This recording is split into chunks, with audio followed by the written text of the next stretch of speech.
Good morning to all. From the subject Anatomy and Physiology, today I will discuss about the topic pulmonary blood supply, which is taken from the Unit 7. The unit name is Respiratory System. तो आज की class में हम pulmonary blood supply के बारे में पढ़ेंगे। In previous classes हम पहले की क्लासों में रिस्पिरेटरी सिस्टम में नोज का डिस्कशन कर चुके हैं, फायरिंग्स का डिस्कशन कर चुके हैं, लैरिंग्स का भी, और ट्रैकिया के बाद कल हम लोगों ने लंग्स के बारे में भी पढ़ा था। आज हम लंग्स के ब्लड सप्लाई के बारे में पढ़ेंगे, जिसको पल्मोनरी ब्लड सप्लाई कहते हैं। So what are the pulmonary blood supply? The pulmonary trunk divided into the right and left pulmonary artery, which transport deoxygenated blood to each lungs. Pulmonary जो trunk होता है ये दो मेन ब्रांचों में divide हो जाता है, right and left pulmonary arteries में, जो कि हमारे डीऑक्सीजनेटेड ब्लड को लंग्स में सप्लाई करता है। डीऑक्सीजनेटेड मतलब कि इसमें जो ऑक्सीजन लेवल होता है वो कम होता है और कार्बन डाइऑक्साइड की मात्रा ज़्यादा होती है, तो डीऑक्सीजनेटेड ब्लड को ये हमारे प्रत्येक लंग्स में पहुंचाते हैं। With in the lungs each pulmonary arteries divided into many branches. Lungs के अंदर जो पल्मोनरी आर्टरी होती हैं वो बहुत छोटी छोटी ब्रांचों में डिवाइड हो जाती हैं, which eventually and in a dense capillary network around the wall of the alveoli.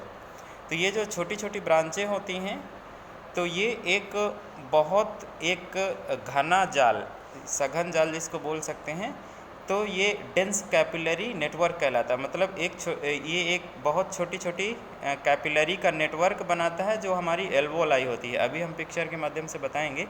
Alveoli round shape की होती है, तो उसके ऊपर बहुत सारा एक प्रकार का नेटवर्क बनता है कैपिलरी का। फिर इसके बाद क्या होता है, the walls of the alveoli, the capillaries each consist of only one layer of flattened epithelial cells. ये जो एल्वोलाई होती है तो एल्वोलाई में एक एपिथेलियल सेल्स का सिंगल लेयर पाया जाता है। तो ये सिंगल लेयर कैसे काम करता है? The exchange of gases between the air in the alveoli and blood in the capillaries take place acrosses these two very fine members together called the respiratory membranes. यानी जो कैपिलरी जो epithelial cells होती हैं, epithelial cells का एक प्रकार का एक एल्वोलाई के ऊपर एक कवरिंग परत होता है, तो ये हमारा रिस्पिरेटरी मेम्ब्रेन्स भी कहलाती है। रिस्पिरेटरी मेम्ब्रेन्स इसलिए कहलाती है बिकॉज ऑफ यहाँ पे गैसेस, जो एल्वोलाई होती है यहाँ पे गैसेस का एक्सचेंज होता है। गैसेस एक्सचेंज का मतलब ये होता है कि जो कार्बन डाइऑक्साइड होती है वो इन्वायरमेंट में मौजूद होती है।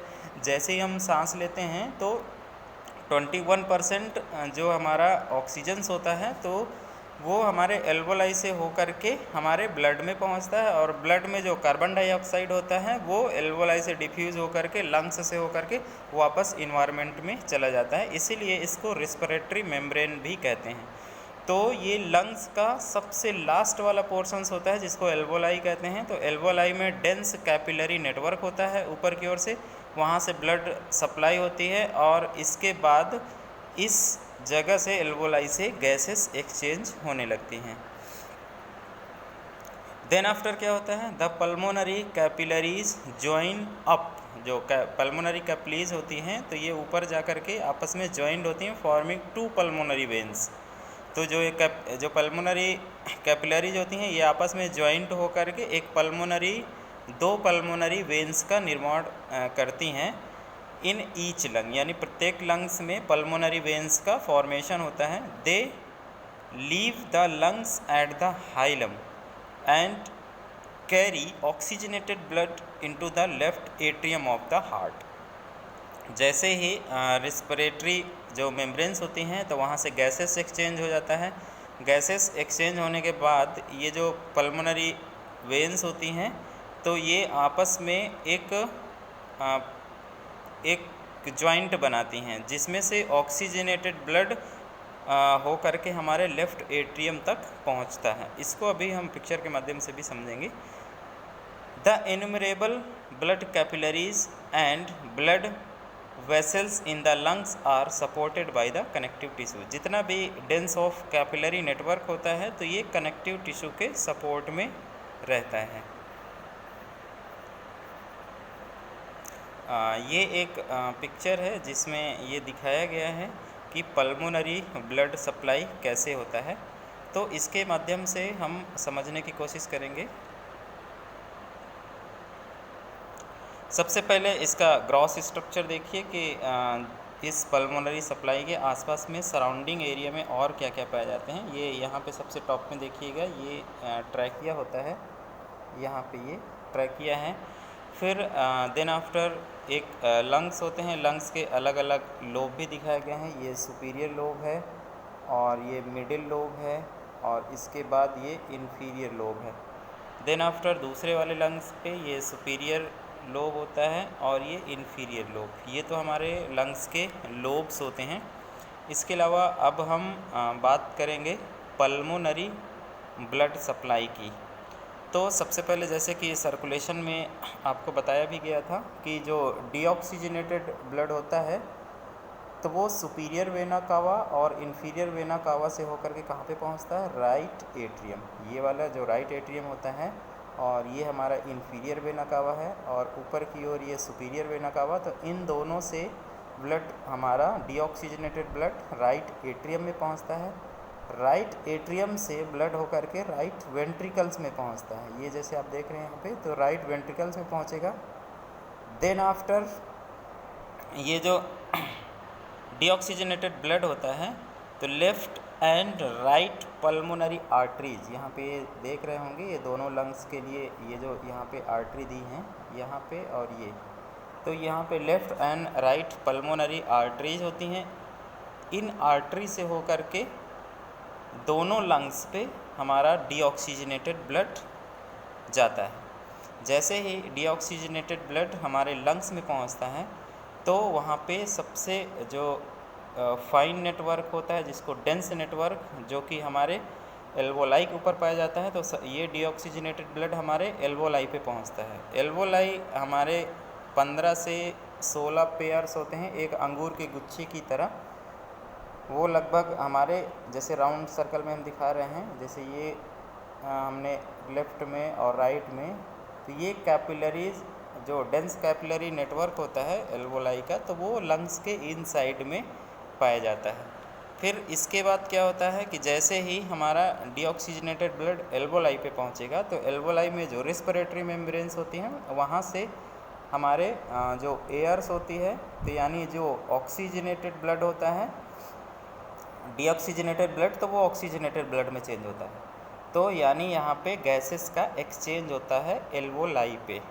तो जो रिस्पिरेटरी मेम्ब्रेन्स होती है, जैसे मैंने ऊपर अभी बताया था, तो रिस्पिरेटरी मेम्ब्रेन्स का फंक्शन होता है कि हमारे गैसेस को एक्सचेंज करना। तो जो कार्बन डाइऑक्साइड होती है जो हमारे शरीर से रिलीज़ होती है, तो वो हमारे लंग्स में वापस से डिफ्यूज़ होकर के एयर में पहुँच जाती है। और जो एयर में मौजूद हमारी एयर में मौजूद जो हमारा ऑक्सीजन होता है, तो ऑक्सीजन रिस्पिरेटरी मेम्ब्रेन से डिफ्यूज़ होकर के हमारे ब्लड में पहुंच जाता है। और जैसे ही ब्लड में ये पहुंचता है तो फिर ये हमारे एरोटा से होकर के पूरे बॉडी में सप्लाई हो जाता है। तो हम यहाँ पे बात कर रहे हैं पल्मोनरी ब्लड सप्लाई की। तो जैसे ही डीऑक्सीजनेटेड ब्लड एल्वोलाई पे पहुँचता है तो एल्वोलाई पे क्या होता है कि हमारा जो ऑक्सीजन होता है वो हमारे ब्लड में पहुंच जाता है। ब्लड में मौजूद कार्बन डाइऑक्साइड हमारे वापस से एल्वोलाई पे ऊपर जो डेंस कैपिलरी नेटवर्क होता है वहाँ पे आ जाता है। फिर इसके बाद यहाँ पे पल्मोनरी वेन्स होती हैं दो, जैसे कि अभी मैंने बताया था। तो पल्मोनरी वेन्स यहाँ पे आप देखिए, इस लंग्स में यहाँ पे पल्मोनरी वेन्स होंगी और दूसरे वाले लंग्स में इधर। तो दो पल्मोनरी जो वेन्स होती हैं दोनों ईच लंग्स पे, तो ये हमारे ऑक्सीजनेटेड ब्लड को वापस कहाँ पे लाते हैं, लेफ़्ट एट्रियम पे। यहाँ पे ये वापस हमारे ऑक्सीजनेटेड ब्लड को लाते हैं। फिर लेफ़्ट एट्रियम से हमारा ऑक्सीजनेटेड ब्लड जो होता है वो हमारे लेफ़्ट वेंट्रिकल्स पे, यानी लेफ़्ट वेंट्रिकल्स पे आता है। और लेफ़्ट वेंट्रिकल से यहाँ पे एरोटा होता है, एरोटा से होकर के पूरे बॉडी में सप्लाई हो जाता है। तो इट मीन्स हम एक लाइन में ये कह सकते हैं कि जो हमारा डीऑक्सीजनेटेड ब्लड था वो लंग्स में जाता है और लंग्स में एल्वोलाई से प्योर हो करके वापस हमारे लेफ़्ट एट्रियम में आता है, फिर लेफ़्ट वेंट्रिकल से होकर होल बॉडी में सप्लाई हो जाता है। तो लंग्स का काम होता है कि हमारे डीऑक्सीजनेटेड ब्लड को ऑक्सीजनेटेड ब्लड में कन्वर्ट करना। इसके बाद हम नेक्स्ट पॉइंट डिस्कस करेंगे।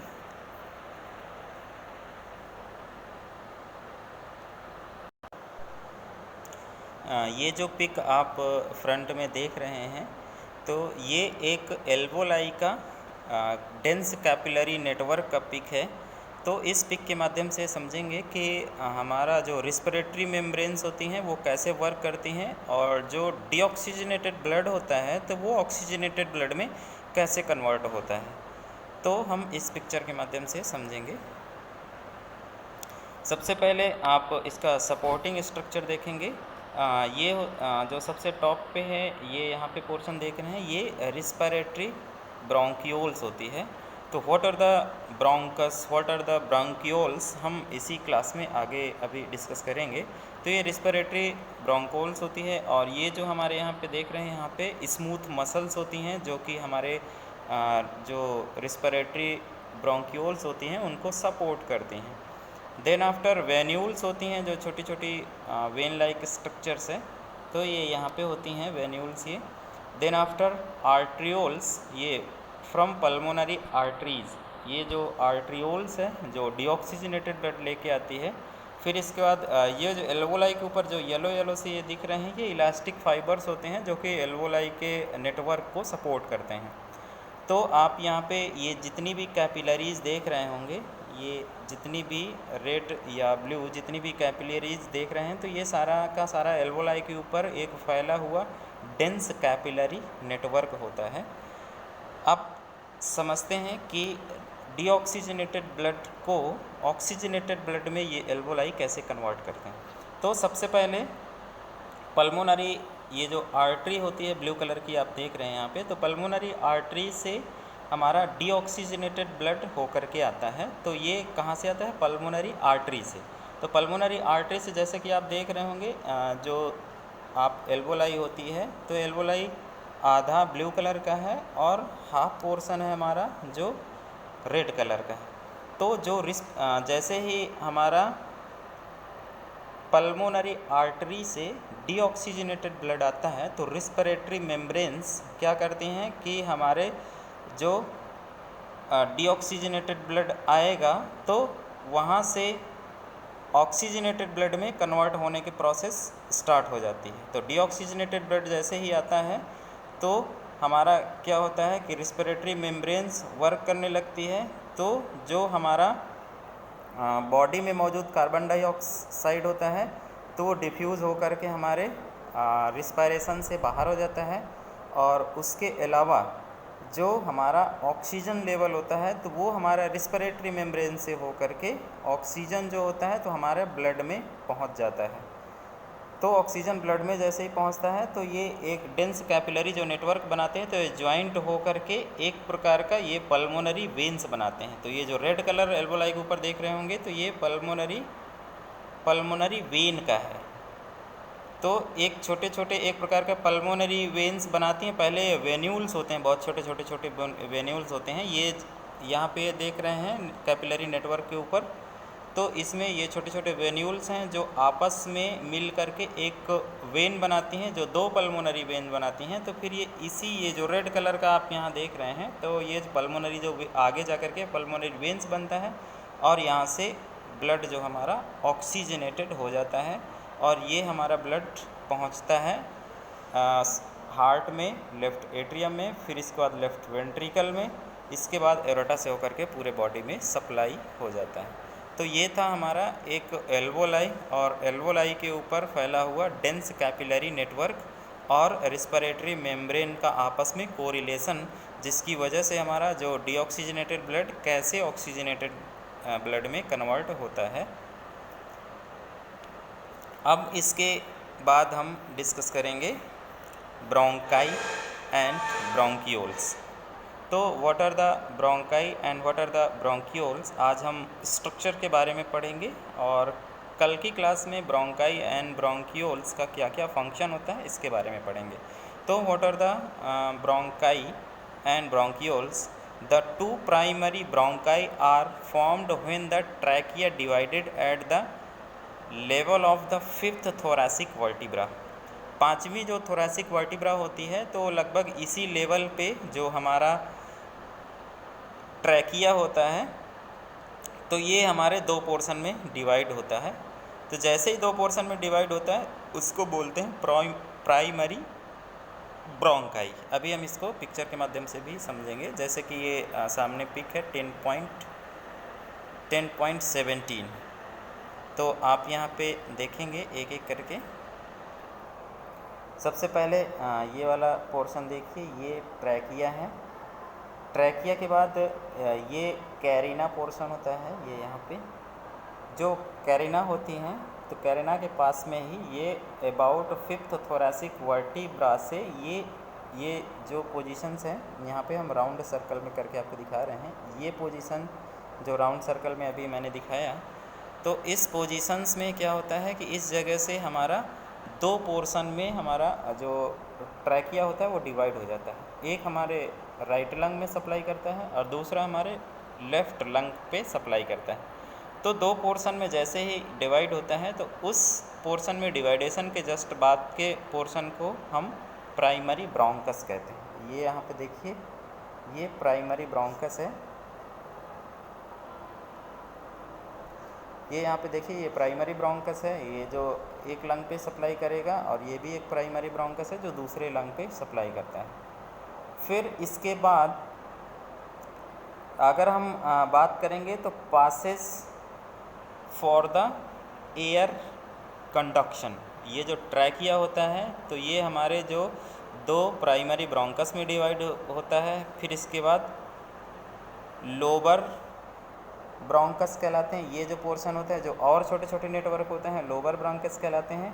फिर इसके बाद और जब छोटे छोटे नेटवर्क होते हैं तो उसको सेगमेंटल ब्रोंकस कहलाते हैं। फिर इसके बाद यहाँ पे देखिए ब्रैकियल कार्टिलेजेस भी छोटे छोटे पाए जाते हैं जो कि सपोर्ट करते हैं। तो ये एक प्रकार का पासेज वे ऑफ एयर होता है, यानी ट्रैकिया से हो करके धीरे धीरे हमारे प्राइमरी ब्रोंकस से हो करके लोअर ब्रोंकस से हो करके ये सबसे पहले सबसे लास्ट में ये हमारे कहाँ पे पहुँचती है, एयर एल्वोलाई पे। तो एल्वोलाई पे जैसे ही एयर पहुँचती है तो उस जगह पे हमारा एयर क्या होता है, यानी गैसेस का एक्सचेंज होना स्टार्ट हो जाता है। तो हमारा पासेज वे हमारा होता है ट्रैकिया से लेकर के ब्रोंकियोल्स तक, और इसके बाद लोब्यूल पोर्शंस होते हैं। लोब्यूल्स मतलब होता है जो हमारे एल्वोलाई होती है, एल्वोलाई के जस्ट ऊपरी वाला पोर्शन लोब्यूल कहलाता है, जो कि आप पिक्चर के माध्यम से समझ सकते हैं। और एल्वोलरी डक्ट जस्ट एल्वोलाई के ऊपर वाले पोर्शन को कहलाते हैं। और जो ये राउंड से जो गुच्छे की तरह हैं सबसे छोटे छोटे, वो होते हैं हमारे एल्वोलाई। मैं अभी एक बार फिर बता देता हूँ, ये हमारे एल्वोलाई हैं। फिर इसके बाद जस्ट उसके ऊपर एल्वोलर डक्ट हैं, और ये सभी मिलकर के लोब्यूल कहलाते हैं। और इसके अलावा ये ब्रोंकियोल्स हैं बहुत छोटे छोटे।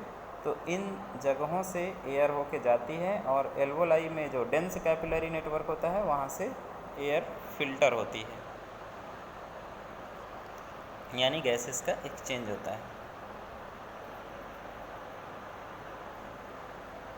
इस पिक्चर के माध्यम से एक चीज़ और क्लियर कर देते हैं कि आपका जो रिस्पिरेटरी ब्रोंकियोल्स होता है, तो रिस्पिरेटरी ब्रोंकियोल्स से लेकर के एल्वोलाई तक, यानी यहाँ से लेकर के यहाँ तक की जो पोर्शंस होती है ये कहलाता है पासेस फॉर गैस एक्सचेंज। ये गैस एक्सचेंज की प्रोसेस वाली स्थिति होती है, और इसके जो ऊपर वाला पोर्शन होता है तो वो पासेज वे होता है फॉर द एयर के लिए।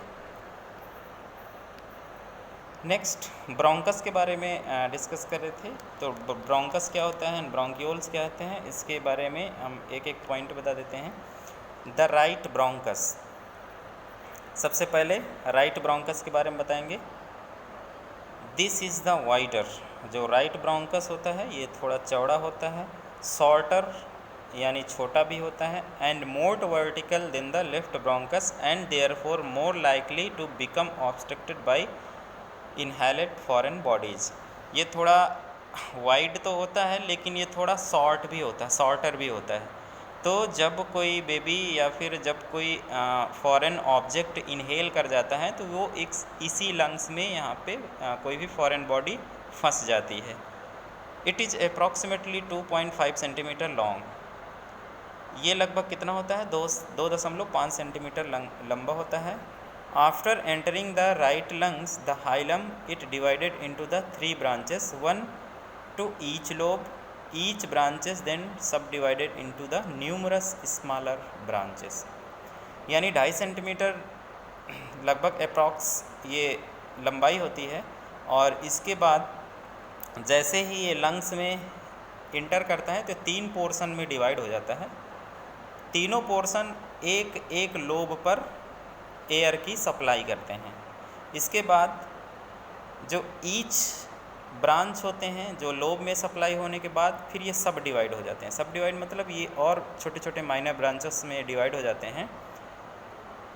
फिर इसके बाद ये लास्ट में जो सप्लाई होती है एल्वोलाई तक पहुंचती है। नेक्स्ट हम डिस्कस करेंगे द लेफ्ट ब्रांकस के बारे में। तो लेफ्ट ब्रांकस क्या होता है? It is about 5 centimetre long, ये 5 सेंटीमीटर लॉन्ग होता है, and narrower than the right, और राइट की अपेक्षा ये थोड़ा सा सकरा होता है।